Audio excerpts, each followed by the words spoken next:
Welcome back, everybody. I am going to hand you straight over to the wonderful. Are you about? Do you want to be Barbara or B today? B. I don't mind, but B really. Well, I'll hand you over to the wonderful B, who's going to introduce herself and take you on a lovely journey for the next hour. So over to you. What an introduction. That's something to try and follow, isn't it? Oh, thank you, Claire, and good afternoon, everybody. I'm so delighted to be here on World Menopause Day. This will be my 4th World Menopause Day when I've spoken about the menopause, and the previous 3 years it's been up at the university, which is where I work. So I'm delighted to be back in my old stomping ground at LTHT, because I worked at the LGI from 1989 to 2007. And I'm now work up at the university. I work in postgraduate medical education, where I'm a programme lead, and I have a role as an associate director for student support, but that's for postgraduate students. So I'm very much in the postgraduate rather than the undergraduate university world. Like I said, it's a real pleasure to have the opportunity to talk about the menopause, because I started talking about this about 3.5 years, and I felt I made myself very vulnerable, and it's really hard, isn't it, for us to make ourselves vulnerable. I felt I was a bit of a lone voice, really. And I still think people talk about the menopause as being a taboo, and I think it's actually a bit of a two-way taboo. I think people can find it hard to talk about the menopause, but sometimes I think health professionals don't necessarily find it easier to talk about either. But it is increasingly recognised as an occupational health issue, and we know that if I say gender-related issues, other than things aren't really talked about in the workplace. So we've got about 50 minutes together. I want to start with some take-home messages and some clarifiers. What I would like, what Claire is going to do is in a moment get you into groups, because it's important for me to know what you want out of this hour.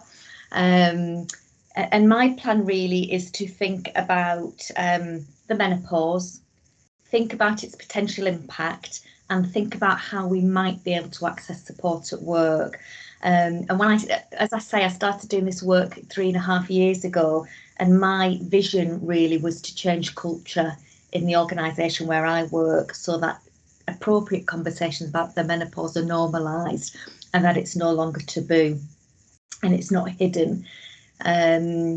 So my outcomes for this afternoon for us is really that at the end of it, you'll feel more able to discuss symptoms of the menopause, be able to think about and discuss the impact that it may have on some people. You know, I think it's really important that we really understand why some people just can't get on with it. It is too difficult for some people, and where you might be able to access help and support or enable others to get help and support at work.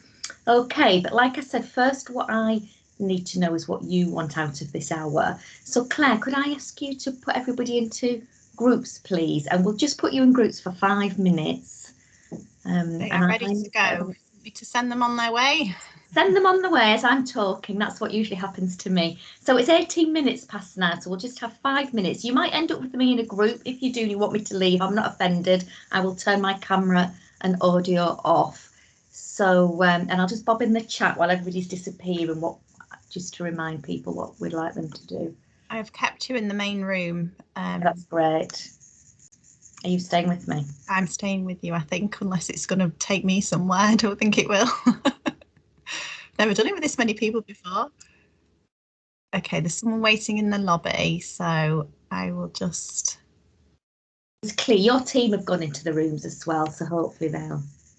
What do you want out of this hour? So if you are still with us in the main room, do not fear. It's probably just because you joined after.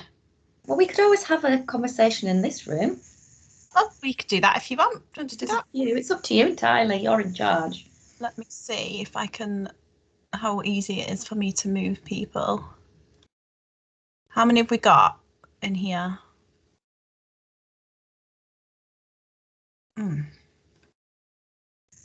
We might have to have a conversation here because I can't find them on my list. Kelly and Kim. Hello, Kelly and Kim. Are you in the room with Claire and myself?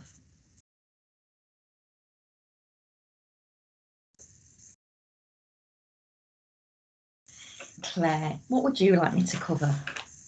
I think everything that you talked about before, I think Okay. is, yeah, it says Kim's in room 4, so maybe it's just a blip. Everything you talked about before would be great. I'm getting some stuff in the chat. I don't know if I said this to you. I thought I'd do something about how you go about having a good conversation, and that could be useful for whether you're a person who's experiencing a difficult time, Yeah. or it could be if you're a manager and you're worried about having that conversation with somebody. Oh, Kelly, hello, Kelly. You're stuck with Claire and myself for 5 minutes, I'm afraid. What we've done is we've put, and there's a Gail here as well. Oh, Gail and Kelly, if you're in the room with Claire and myself, it'll only be for probably about 2 or 3 minutes now. Can you either turn on your camera if you feel able to and tell me, or Bob in the chat box, what you want covering out of this hour? What hasn't been covered for you today? What would be useful? When you saw that I was coming to speak, did you think, I'd like her to talk about this? We touched on an awful lot about HRT this morning. That seemed to be the big Q&As with Dr. Tay. We touched a little bit on libido and a little bit around the vagina, but not loads. So really happy for you to run with that.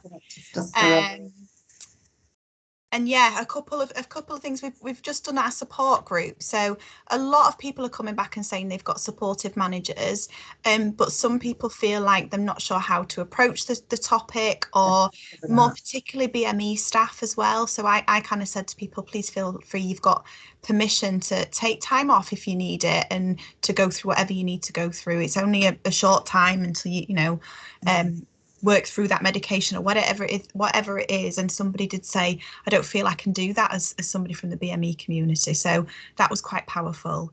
And quite a bit around, we've talked quite a bit around partners and how to best to approach the subject, and maybe if the partners are not being as supportive as we'd like them to be. We've talked about some of that stuff. But yeah, it sounds like you've I'll covered hand over loads. to Kelly and Gail and see if they've got anything. Yeah, but it sounds like you've covered loads of really good stuff. Yeah, we have, to be fair, but still lots of questions coming in, and still lots of, we've done a bit of mindfulness, we've done a lovely smoothie.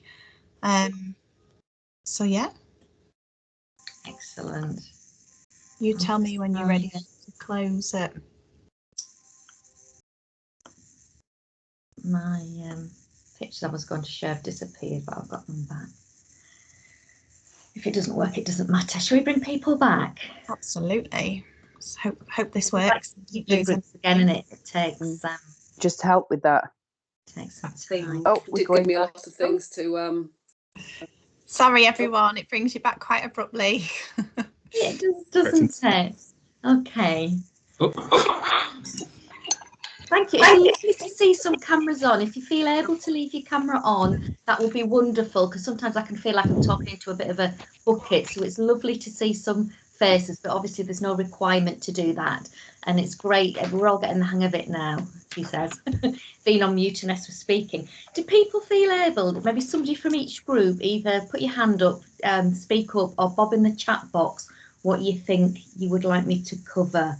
Kelly saying Claire and I had a conversation with a couple of other people, and Claire had covered more on how to manage symptoms. I'll think about that from a workplace perspective, because my role of what I'm doing at the university isn't about, I will talk, what I'm about is women getting the right information that enables them to make the right choice for them and managing their menopause how they want to manage it, but not so much about, I'm happy to touch on HRT and different things, but I'm not an expert. Anything else that can, somebody's, I can't quite see got a hand up in the chat. Who's that, sorry? Alison. Alison, hello Alison. Hiya, it's just things that we were talking about then was a bit more about how to have those conversations and how to make sort of managers a bit more aware of what's out there. One thing that was mentioned as well was the fact that, making sure messages are being sent across, things like the fact that on ESR now we can record it as menopause, which people wouldn't have known about at the time.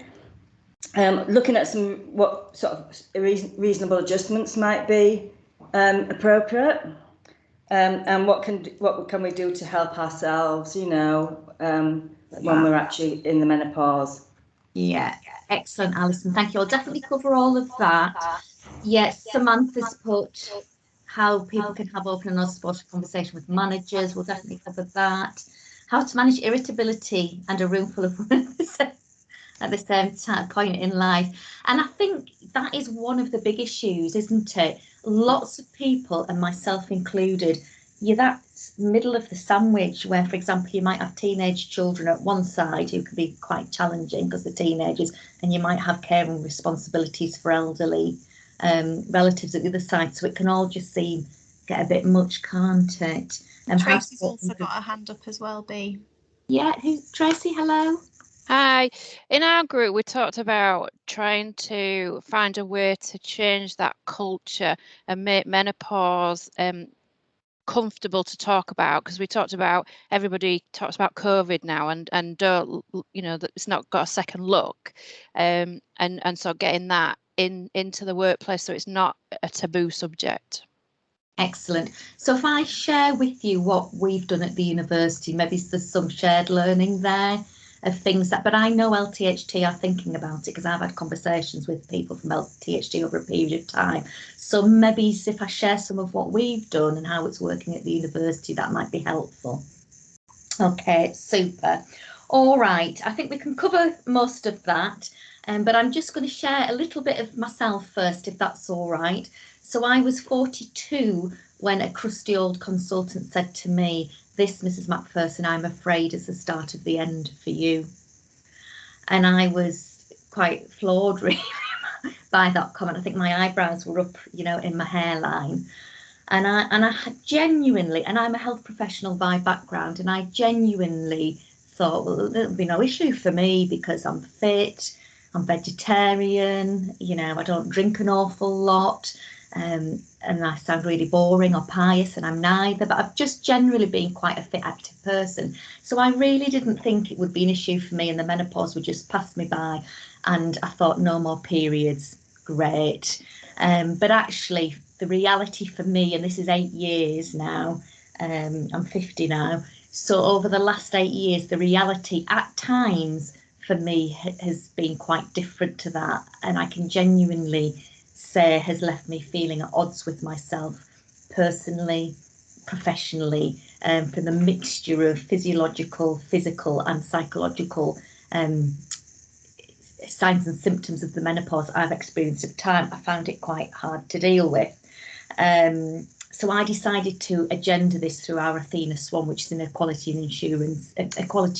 and inclusion agenda at work, and I chair our institute's committee. So I decided I would, after seeing a familiar face, I decided I would agenda that through this committee, and I found it very difficult. I worried about it a lot because I thought I was making myself really vulnerable, and I didn't find that easy. I think genuinely we don't find it easy to be vulnerable at work. We think we have to be superwoman all the time, but actually the response that I got was really positive. So I do just want to share a picture with you, and I have this picture. Can you see? What can you see? Yeah, we can see that. Yeah, lovely. I'm going to go past that. Okay, I'm going to this one. Okay, and I share this picture because this is to remind myself that I am a total warrior, not a total worrier, because at times I thought I'd morphed into this quite anxious, worried person that I didn't used to be. But actually my experience of the physical, physiological and at times psychological impacts of the menopause, it turns out after lots of conversations I've had with many people over the last 3.5 years that is a shared experience, whereas I felt quite alone at the start, and that experience is also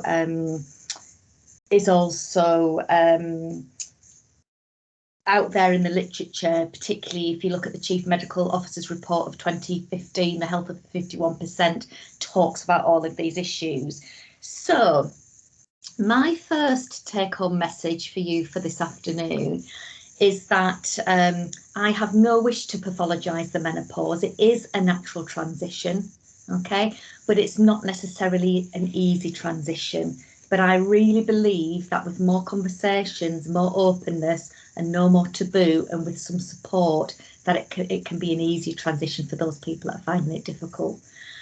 I'm presuming you've done clarifiers around the language, but I'll just do that quickly. We talk about menopause, and we're talking actually about perimenopause, menopause, and postmenopause. And menopause is actually really, it's a bit like a moment in time, really, and is it's medically it's classified as a year after your last menstrual period.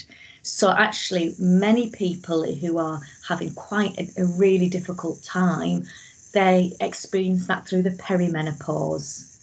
And then you have your menopausal day, if you like, and then you will be classed as postmenopausal, okay? But we talk about the menopause, and we're talking about that whole period of time. And I want to be clear that many women will have no issues at all, okay? My mother would have claimed to be one of those women, but I always say I think my dad would tell a different story. But my mum would say, well, I had no issues at all. My periods just stopped and life carried on. But 1 in 4 women will have some symptoms. And sorry, what did I say? Sorry, no, 3 in 4 women will have some symptoms, and 1 in 4 might have quite extreme signs and symptoms that are really quite difficult to manage at times. And I think we really need to be mindful of that. Okay, so you might think to yourself, well, why are we talking about this now? Haven't women always menopaused? Well, yes, of course we have, but we live in a very different world than what we used to live in. So years gone by, women menopaused in their early 50s, and lots of women, you know, were dead by 59. And now, of course, we're living into our 80s, and I think it's I've got, I keep saying I've got 3 teenagers, but my oldest is 20 now, and she keeps saying, you haven't got 3 teenagers, Mum, I'm an adult. People of that generation, is it 1 in 6 are expected to live to be 100? So we are now living a huge part of our lives postmenopausal that we didn't used to do. We are, and as well as living longer, we are working into our 60s. So we are living a lot longer and working through this transition. And the reality is now 75 to 80% of women of menopausal work are in age, are in work. And if I think about my organisation, that's about, I think 55% of staff at the University of Leeds are women over 35. But if we look at your organisation, it's about, I think it's nearer 70%. Not a huge, but Claire's nodding at me furiously. Have I got that right, Claire? That's good. Huge proportion of your workplace are women of menopausal age. But I would just like to add another caveat there that we have to think about. The literature all talks about women, and I talk about women, but I'm very aware that this isn't just a women's issue. You know, other people may experience the menopause. So, for example, trans men, people who identify as non-binary. And I'll come back to that when we talk about the guidance document that we developed at the university. Okay, so if we think about that pool of women, these are generally highly skilled, knowledgeable, long-serving people in the workforce. So why are we letting those women leave? Because they feel they can't cope with work anymore. We really should be thinking about how we can support people through this transition. Yeah, we shouldn't be losing that. Even if you just want to think about it from an organisational perspective and thinking about the economic value of people being off sick and leaving. You know, so it's something we really need to think about.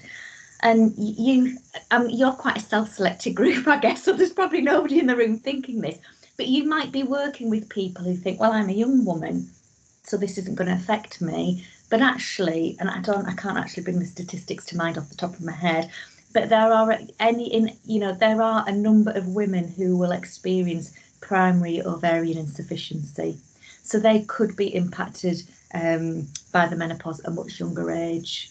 You may have colleagues or work with people who have had cancer treatments that have enforced them to have a medically induced menopause, if you like, so they might be struggling with that. So it isn't just the older woman, but that's something else I really want to challenge.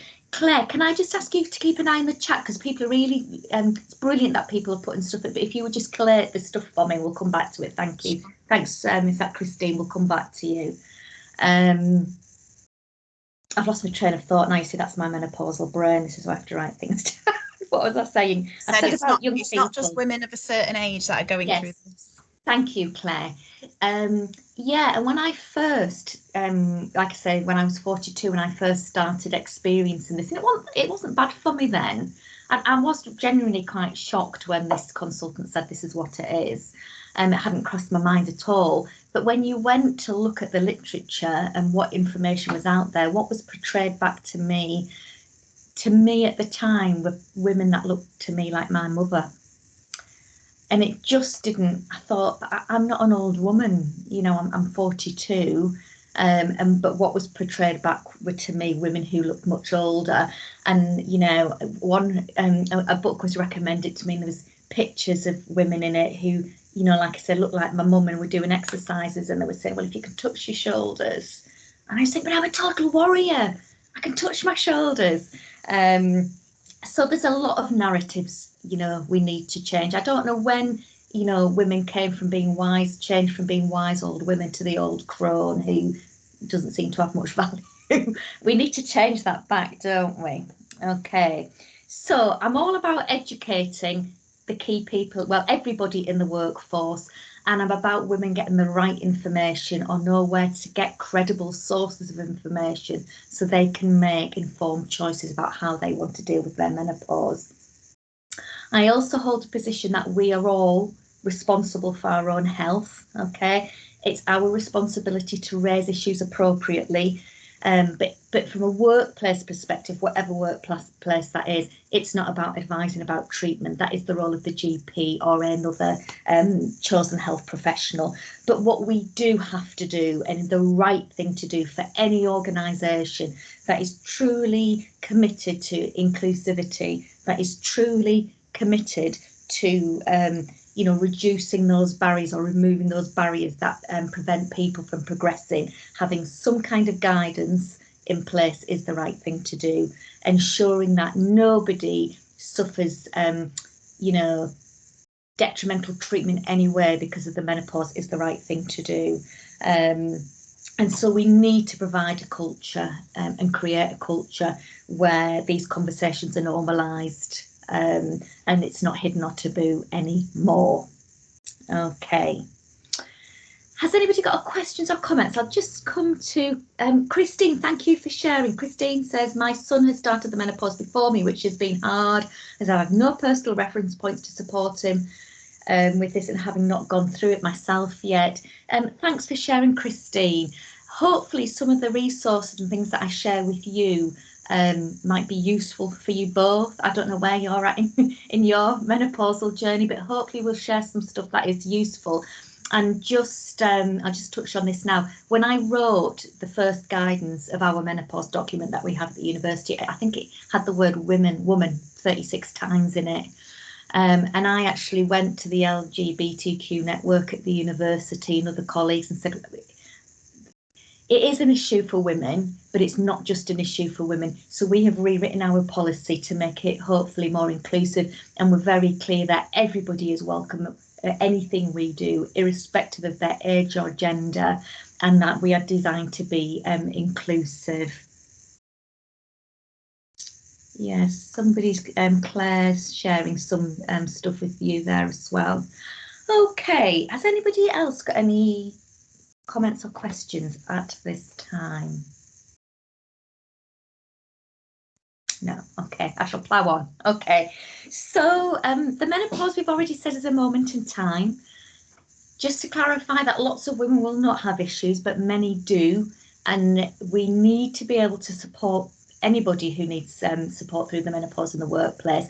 And I think we need to be aware that that support may change over time.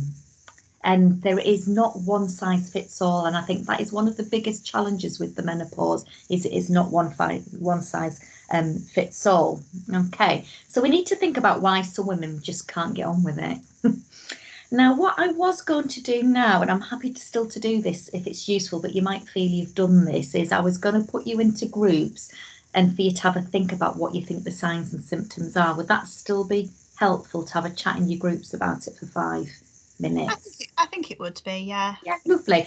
Okay, so Claire, if you could bob everybody into the groups again, and what I would like you to do is in your groups, just again for 5 minutes, is think about what do you think the signs of and symptoms of the menopause are, and particularly over the course of the day has stuff come to light, because every time I do a workshop, at least one person will come to me and say, do you know, I've been having X and Y. I didn't know that was the thing. You know, I'm going to go see my GP. So that's great.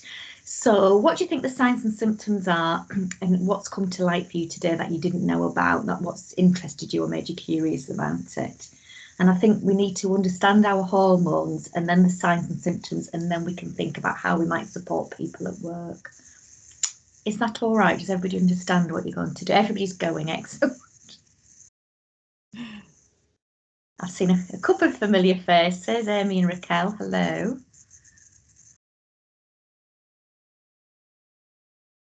Will it be you and I again, Claire? We'll see who's left with us. Amy. Oh, Amy. I know, I think Amy's going. She's frozen, isn't she? I think she's maybe gone. Oh, Tammy's been kicked out. Sorry, Tammy, were you kicked out? Oh, Kim's been kicked out as well. Yeah, I'm back. All right, so would he be able to come in on Wednesday? Right, lovely. Let me see if I can pop you in a room. So you're not coming up on my list. Yes. You can talk about it. Oh, hang on. You should be in room 5. Tammy and Kim could talk about it with us. Let me see if I can put you in a room, Tammy. Okay. It's quite fast paced, but I think we don't have unlimited time, do we? Do you know what I mean? I can tell you, B, that I was surprised of your age, but thought, why is this young woman is talking to us about menopause? Oh, thank you. I don't get that as much as I used to. The last time I was ID'd for alcohol was when I was 45. Wow, there you go. See, I'm ID'd the other way now. They don't let me into youngsters clubs. Oh dear, it's not always fun, is it? I think it's possibly because I registered on I'm at home and I was registered at a hospital, and my name and your maybe Tamar Avinoam, I don't know. Well, what you could do is just say to Claire and I, you know, what do you think of the signs and symptoms of the menopause? Is there anything that if you've been in earlier today, is there anything that you've learned that surprised you? Or? Well, really for me, because I'm already on HRT, I did all my research already. And what I did find, my frustration really is with GPs that don't have a clue. And basically I ended up on 2 meetings with 2 different GPs that they knew as much as me from Google, and I ended up paying for a private consultation with Dr. Spencer in Leeds. Yeah, and I couldn't be referred to her, and that was amazing.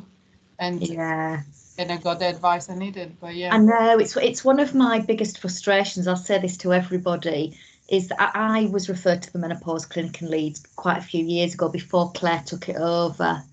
It was another lady called Julie, and I could have kissed her when I saw her, but she left, and then Claire's taken it over. But it's only you can only go if you've got a Leeds postcode. Yeah, and that's one of the other big issues. I live in North Yorkshire, and I could go when I went, which is probably 5 years or something now. But now it's only for, and I don't know where the nearest clinic is, the Scottish Borders, and a lot of people do go into private practice, and that having the NHS in my heart, I find that quite challenging, because I think this, you know, it's the same, the programmes on the telly. It'll be interesting to see what's happening today if it's different, but I don't know if you saw the programme with Mariella Fostrup, and she went 3 times in that programme, she went to see a Harley Street physician. Yes. And that's not the reality for us, is it? Yeah, that's right. And I don't know if they're not being trained, or GPs just need to know a lot about everything. And yeah, I think GPs have a difficult job. I think GPs have a really difficult job, that there's not the service for them to refer people onto. And it's a shame there's no even specialised, because I asked for one specialist GP in his surgery. I think we are 50% of the population. I think it's just, you know, you'll have neonatal, you'll have, you know, anything, but what about the after because, oh, I'm being recorded, if I can be a bit political, women's health has just never been prioritised, ever. The whole society is built around men, isn't it? And your story again, is it Tammy, is shared, I hear it all the time from women who come to my workshops and my cafes. And my GP was lovely and she listened to me, but I had 2.5 years of, and in the end I said, I Googled the clinic and I said, I want to be referred to this. And she said, well, I don't know what else to do with you. So I was really lucky, and I took, I'll say this later because it's what I think we should all do. I took my book of all my stuff of the past, and she went, and then she said, is there anything else at all? And I said, well, it's just a really small part of me that thinks I've become mentally ill. And she said, no, look at you, you're an intelligent, able woman. This isn't mental illness, this is the menopause for you. But it's just not understood, is it? No. And it was the mental health that brought me to look for help, because I could deal with the physical, but it was just, yeah. Yeah, I hear you, Tammy, I hear you. It's hard sometimes, isn't it? And because, like we've already said, it's not one size fits all, you're there thinking, well, is it the menopause, or is it my mental health, or is it just because I've got my elderly parents and my teenagers, and is it because work's, busy? And yeah, it's really hard to know, isn't it? Claire, I didn't look at the clock, I have to confess. That's okay. I'll bring everyone back. I was just going to let you know I did close one of the rooms because they were having problems. So we did have people listening to this conversation. That's okay. It's all being recorded. I'm not saying anything that I'm not happy to share with anybody. I will close the rooms now because I think it's been about 5 minutes. Lovely. Remind myself where we're up to. I've never done breakout rooms with this many people before, so there was bound to be some problems. That's all right. I think we all understand that, don't we? Okay, welcome back, everybody. Thank you for doing that. Is anybody willing to share, either in the chat box or putting the hand up, what they think about the signs and symptoms? Have you learned new stuff over the course of the day that surprised you? Who's that? Tracy and Claire. Oh, lots of people. Tracy, Claire, Louise, James, in that order. One of the things that we sort of shared was how symptoms are very similar to other symptoms. So it's very easy for GPs to go down one particular route. So for my GP, they'll take me down a depression route because they're the symptoms that I am presenting, and not take a holistic approach and look at the wider me and just focus on that. And that was quite common with a few of the people in our group. Yeah, and that's something I hear, and that's quite historical practice, is prescribing antidepressants. And actually the NICE guidelines, it does clearly state, do not prescribe antidepressants unless there is a diagnosis of. However, that's not to say antidepressants do help some people with other symptoms, but yes, I agree. Louise. I was just going to say that we've discussed in our group about either weight gain, but mine was weight loss.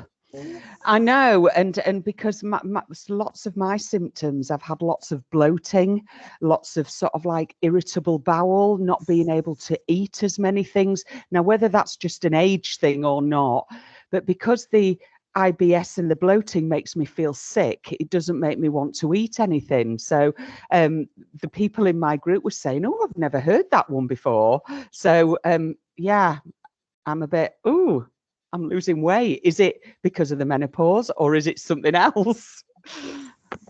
Yeah, I think the bloating again is quite a common symptom, isn't it? And certainly weight gain. I know when I went to the clinic, I have put my weight. Well, I used to be a mountain marathon runner, and I couldn't get my body around a mountain anymore. And when they did say to me at the clinic, that's the one thing that most women complain about the most is exponential weight gain, that they can do nothing else. So here's the bad news. On average, an average woman will put on at least 5 kilos, at least 5 kilos through the perimenopause, even if they eat the same and exercise the same. So would you say with my weight loss, then I might need to go and investigate that further? I would say yes. If you're really struggling with eating Yeah, I've and you're lost not a feeling stone. hungry, yeah, I would go and have Yeah. a chat about that, definitely. Yeah. Okay. Thank you. Claire. Yeah, I mean, we were just saying it is hard because you put all the, well, we had a list of the symptoms earlier, and it's so diverse, the range of symptoms, and obviously no two people are the same. And like we're saying, like with the weight gain, for example, because I've put on weight, but then you don't know whether it's linked to your age or, you know, you being older or the menopause. And you never sort of know with anxiety, for example, whether it's linked to things that are going on in your personal life or work or whatever, or whether it's just menopause. So I think it's always hard to decide. But we were talking about sleep. And a number of us on the group were saying we had issues sleeping, and we're all saying, I don't know whether everyone's the same, we all go to sleep straight away, but the issue is waking up in the night. And I was just saying I'd read, or I'd get a notepad and write things down if it's on my mind. I said I might not always be able to read my writing the next day. But it's as good as a strategy, really. So, you know, it's on paper and out of your head, so you're not sort of worrying about forgetting something. And I think those strategies are really important, aren't they? And I think yeah, I'll come back to it in a minute when we look at one of my slides, but you can see how it becomes a bit of a vicious circle, really. And James, you had your hand up. Oh yeah, sorry, I was actually in Claire's little breakout room, and I was just gonna say from my point of view of spending time throughout the whole day, it's just the fact that there's so many different symptoms that could be attributed to menopause, such as brain fog, weight gain, and all the other kind of stuff. There's just so many different symptoms that it must be really difficult for everyone to kind of to deal with. Yeah, thank you. Yeah, please spread that word, James, won't you? There's some things on in the chat as well, B. So somebody's popped in the chat, they wondered if fainting was a symptom. Not that I've come across per se, but if you're not eating or you're not sleeping and you're tired, you know, that could be. But again, I would say if anybody's experiencing anything unusual, they should go and see the GP about it. And a couple of comments around the sudden fatigue and obviously the brain fog is up there with one of the. I think if we look at the hormones, it helps us understand why we get some of these signs and symptoms. So I quite like this. I quite like this graph. So what we can see, the red line is estrogen. So you can see pre-menopause where you've got a nice regular flow, you know, all being well, nice regular flow of estrogen. But what you can see in the perimenopausal transition, that becomes much more erratic, and then it trails off post-menopause. We've got the green line at the bottom is progesterone. Okay, so you can see that every month we produce progesterone, we pop out an egg and we have a menstrual period. Perimenopausal transition, that becomes irregular and eventually that stops. And the one thing that's not in there, which is really important, is testosterone. And I do find that testosterone is often the thing that is missing when people talk about menopause, because testosterone is a really important hormone to women. Again, it helps with motivation, it helps with your optimism, it helps with your sex drive. Really important for maintaining, you know, your relationships. Progesterone important because that helps with feelings of calmness and it aids your sleep.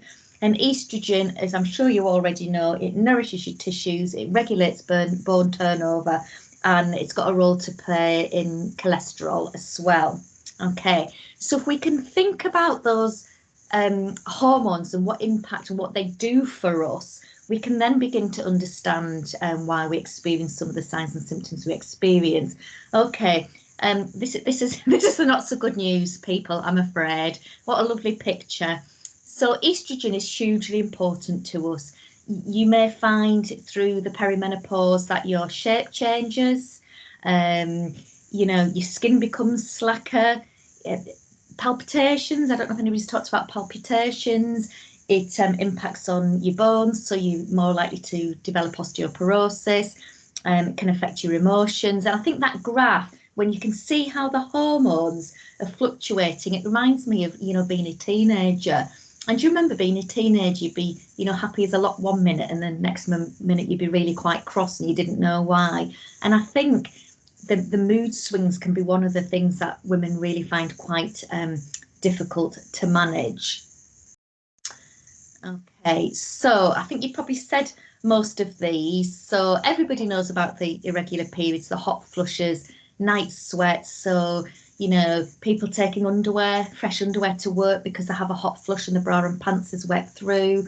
If you're having night sweats and you wake up, well, some people often say they wake up because they've got cold, but some people are waking up because they think they're wetting themselves, but it's not, it's sweat running down the legs. You then got to get out of bed, you've got to change the sheets, then you start to worry because it's the middle of the night, you can't get back to sleep and you've got to go to work tomorrow. So you're not sleeping, so you're tired. So that can also impact on your concentration, your brain fog. So lots of, look, gum problems, hair loss, brittle nails, memory lapses, muscle aches, look, bloating's on there, depression, burning tongue. Sore mouth is one of the things I found actually, and vaginal dryness, which is the big taboo that nobody wants to talk about. But I do just want to talk about it briefly because I think it's really important. On this picture, what you can see on my left anyway is a healthy vagina. So what you can see is that the vaginal walls are quite elastic. There's vaginal lubrication present. And what you have just inside your labia are glands called the Bartholin's glands, which produce lubrication. They don't work pre-puberty and they don't work post-menopause. And on the right, what we can see, I mean, atrophic vaginitis, it just sounds absolutely dreadful, doesn't it? So basically what we've got is vaginal atrophy on the other side. So basically what has happened is the vaginal walls are less elastic, the vagina can become shorter, and that the wall between the vagina and the urethra is really thin anyway. And in the menopause, it becomes thinner. So that is why women can get repeated urinary tract infections. It is why people can get postmenopausal bleeding, because what is happening is when you have sex, the vaginal wall is getting sheared and that causes bleeding. The most common cause of postmenopausal bleeding is postcoital bleeding. And who wants to have sex if your vagina is dry and uncomfortable, or if it's painful, or it makes you bleed? And the conversations I've had with so many women, and older women as well, who've been too embarrassed to talk about it, too embarrassed to go see the GP about it. But for many women, that can be quite easily resolved. I'm not saying for everybody, but for many women, you can get vaginal estrogen, completely different to HRT or estrogen that you would take as a tablet or as a gel. It doesn't have any of the risks of that HRT. You pop it like either a cream or a pessary into your vagina, and that can really resolve many of those issues for many women. And using lubricant every time you have sex as well can really make a difference to a lot of people. And I think it's a shame that women don't feel able to talk about that either with the partners or with the GP. Obviously, that's not going to have a conversation you have with your line manager, so don't worry about that. But people don't feel able to have those conversations, so they stop having sex, so that it impacts on the relationships, and on it goes. Yeah. So, and it's a really high percentage of women who will experience some level of vaginal dryness, and I've spoke to women who, you know, one woman said to me she feels like she's got sandpaper in her pants, you know, and that is going to impact on you day in, day out if you feel like that all the time. But there are things that can really help, and we need to think about empowering women to do that. So I just wanted to say that. Has anybody got any questions or comments about any of that? No. Okay. I'm really aware of the time. I'm going to talk a bit about work then, if you just bear with me. Okay, so I think if we understand what's happening with our hormones, then we can understand the signs and symptoms that we might experience, and we can begin to see how these can really adversely affect the quality of both your personal and your working life, and why, you know, I see it as a bit of a vicious circle of tiredness, poor concentration, memory. It can be embarrassing, it can diminish your confidence, and it can be stressful. Okay, and we've already talked about, yeah, the short-term stuff like, you know, your genital urinary symptoms, your itchy skin, your palpitations, but there's the longer term impacts of your bone health and your heart health. Okay, so we need to think about that. I don't know if anybody spoke to you about this today, but I said right at the start about women getting the right information. I'm not here to say you should or shouldn't have HRT, but one of the big things in the media is that HRT gives you breast cancer. Okay, so just really simply, there are 23 cases of breast cancer diagnosed in the UK in the general population. Okay, 23. If you take a HRT, there will be additional 4 cases per population, but if you are overweight or obese, there are an additional 24 cases. So the message there is you are far more likely to get breast cancer, either if you drink more than the recommended amount of alcohol, or if you are overweight, than if you take HRT. Okay, right, what I'm going to do now is stop sharing that and I'll come back to that. I don't think we've actually got time really to do another breakout room. What I had wanted to talk about was the conversations, because I think that's what people find really, really difficult. But are you happy for me? Do people have want to share any more concerns about having a conversation, or shall I just talk about some of my tips that might be useful to you? Sally, hello Sally, you're nodding at me. I'm going to take Sally as my cue just to carry on. I'm just really aware of the time. Okay, so I think this is whether you want to have a conversation with your other half, whether you want to have a conversation with your GP, whether you want to have a conversation with your line manager. I think the principles are the same, and I don't know why it upscuttles people. Whenever you mention periods or menopause, it still really upscuttles people. But if somebody at work came to me to say they'd been diagnosed with diabetes, or they were struggling with their mental health, the conversation I would have with them, sorry, my SMT meeting started and I know I'm going to be late getting all the messages, I do apologise. The conversation would be the same to me. Okay, so if we think about it from a work perspective initially, maybe, you know, I'm not saying it's easy to have this conversation. You might be saying to yourself, well, do I really need to have the conversation with my manager? Yes, if the symptoms are affecting you, then yes, you do. Okay, please don't struggle in silence. It might seem easier in the short term. Yeah, we can all bury our head in the sand sometimes, but actually these symptoms might be long term for you. Okay, and there are at least 3 workplace tribunals, and not for managers, 3 workplace tribunals that I know have been won by women who have taken their employer to court over the way they've been treated over the menopause, and they've won. And there's been twice as many cases in this year in 2021 than there were last year. In the first half of this year, there've been twice as many cases than there were last year. So carrying on in silence, I would say, would only make it worse. And like I said, I know it can seem really embarrassing to talk to your manager, but preparation is key. It's all about the preparation, okay? And you can have a successful conversation that will then make things easier for you at work. Because what we don't want is sick leave, and we know that lots of people take sick leave because of the menopause, but we also know that the majority of them lie about why they're off sick. They don't feel able to say why they're being off sick. So we really want to avoid that because it's not helpful to anybody in the long term. Okay, so the aim is for you to have a conversation with your line manager that leaves you feeling supported.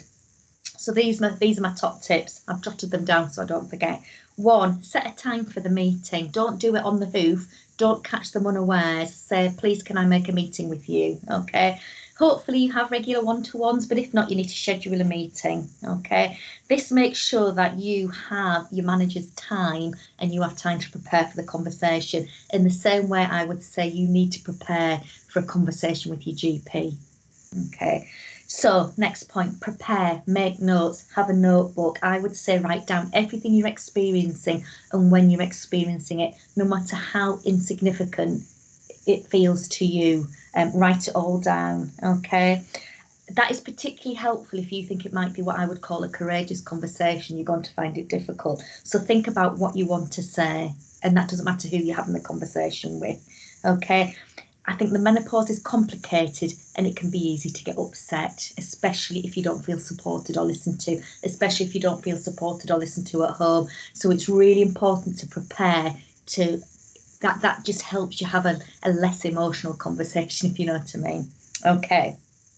3, I would rehearse what I wanted to say if I thought it was going to be difficult.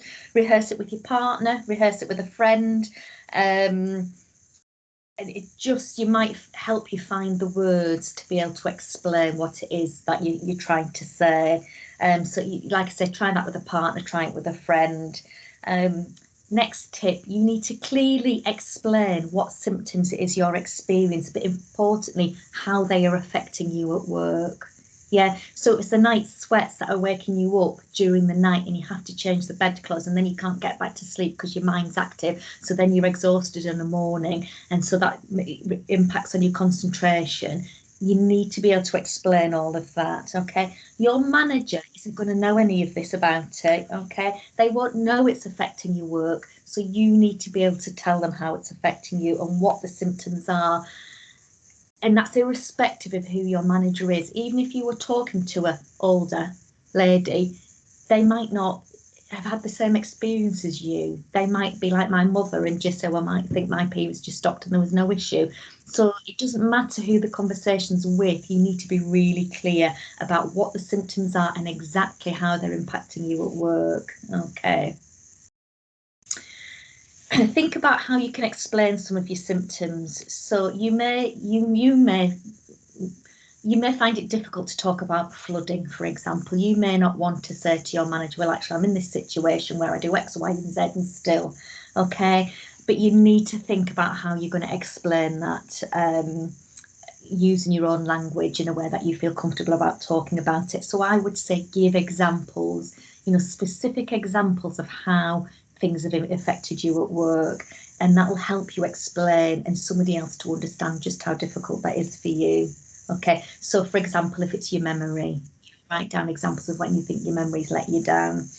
But take home message, suggest solutions. So whether you're the person having the conversation, you're a manager, be solution focused. So yourself, go with some solutions. It shouldn't just be about why you're struggling, but go with some suggestions. They might not be doable, but if you go for some suggestions, it opens an avenue for conversations. Okay. And finally, keep talking. It shouldn't be a one-off conversation because your support needs may change over time. You may need high-level support at one point, and then that might fade away. That actually might go through a period where you need a bit more support. So it shouldn't be a one-off conversation because things will change for you. Now that's a bit of a whistle-stop tour, I'm afraid. And I was, somebody's put it, Anne. It was a young male GP who was best at helping me. Yeah, and thank you, Anne, because you're right. We're terrible for asking for a nice lady doctor, but actually the nice lady doctor might not be the one with the best knowledge about the menopause.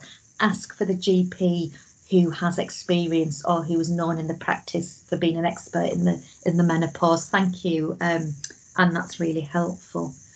I'm just going to quickly show you this, because again, I often think it's not what you say, it's how you say it. And I'm sure because you all work in the NHS, you're familiar with Jahari Undo. If not, you can go away and find out about them. There's 2 chaps, Joseph and Harry, which is why it's called, his surname was Harrington. I think it was Joseph somebody and somebody Harrington. Okay, so when you're having the conversation, this is for managers, if you're here as a manager, really. We all have an open area that's known by ourselves and by others. So if you're a manager and you're having a conversation with somebody, you might say something like, yes, you and I both agree. So you're making it clear what the common ground is. But the stuff that the manager can see that you're not aware of yourself. So as a manager, you might say, and it's about you're making comments on observable behaviour. I've observed that. I am concerned about, and I'd like to help you by. Are you aware of? Okay. And then there's this stuff that is the hidden area. Okay. So I might know that about myself, but I might want to keep it hidden from Claire, for example. So you might be saying, I've noticed that. Can you help me understand? Is there anything? Okay. If we're really good at listening, we do that intuitive listening, and you know there's something somebody's not saying. And I have said this to people when I've said, okay, yeah. But what is it you're not telling me? And that is all sometimes people need to be able to say, well, actually, what I really want to say is, it's like that conversation with the doctor, isn't it? You say about everything apart from the thing you really want to talk about. And then finally, we've got the unknown area, and that's where nothing's clear to either of you. So that's how can we work at this together? What can we do? What needs to be different to make this better for you? Where can we get support for you from? So I often think it's not just what you're saying, it's how you say it that's important. And I would just always start with how are you? Yeah, whatever anybody came to me with, whatever the health issue, my first thing will be, how are you? And you know, it's just that lovely open question that lets people talk about it. We've got 5 minutes left. Okay, I'm just going to finish off. Please put comments in the chat box, and Claire, if you would just collate those for me, and we'll come back to those, because I just want to finish off by saying a bit about what we've done at the university. So we have a guidance document that is now a university-wide guidance document. We have a page on the university intranet for staff on the health, wellbeing, and I always get it wrong, health, wellbeing and safety site, and the guidance document is available there for everybody. So it's got a section in it for staff, it's got a section in it for managers. It's a guidance document. We didn't want a policy because we felt a policy was too restrictive, and as we all understand, it's not one size fits all for the menopause. But it links into other policies like health and sickness, dignity and mutual respect. So it does link into other formal policies. So that's there. We run workshops for staff and workshops for managers, which are largely the same. It's the bit about having the conversation that is just slightly different. The emphasis is just slightly different, and they're always fully booked. Trying to run workshops for men. James, I might have to enlist your help here. I do get some men who come to my workshops, and they're always fantastic, and they come because they want to support either their wives, their partners, or their staff, which is brilliant. But I don't get many of them, so that's my current challenge, is working out how I engage more men in the conversation. We have monthly peer support cafes, which are always oversubscribed, and we've been doing those online all through COVID, and that's worked really well. We always have 2 people facilitating those, and I just did have a quick conversation about Claire, because I'm looking at making the workshops into a network, and whether that could be a shared network. I need to do some work on that, but I will do that if that would be helpful to people. I've got 2 research projects ongoing at the minute. One looking at the curriculum, about how it's taught, and I have managed to get it introduced to the 4th year undergraduate medical curriculum, because we complain that the GPs, you know, don't have the knowledge and skills, but it's not taught in medical school, or it wasn't in Leeds, and I'm sure it's the same many places over. So the 4th year medical students do get a quick workshop with me, but it's a start. Nothing up at the School of Healthcare. They said their curriculums were too full. I'm working on that. I don't know what else to say, really. It's a bit of the cafes work really well. If that's something you wanted to think about, you might be doing that. We found it really supportive. The feedback we get from the cafes is amazing, and I'm just humbled every time what people share at the cafe and how difficult it's been for them. So I've got permission from one colleague who was diagnosed with in her early 30s with an early menopause, and she said, I can share this because she'd had such a terrible time for about 2 years before she got a diagnosis. And she said it just really empowered her coming to a cafe. So it's just, you know, great if you can help people. If you can help one person in one way, it's worth doing for me. Sorry, lots of people are leaving. That's fine. I've got a minute to go, so I'm just going to open it up to the floor and say, has anybody got any questions or comments? Lots of thank yous gone in the chat, and my pleasure. I could have talked all afternoon. I could talk all afternoon. So it's a bit of a whistle-stop tour, but Claire knows where I am.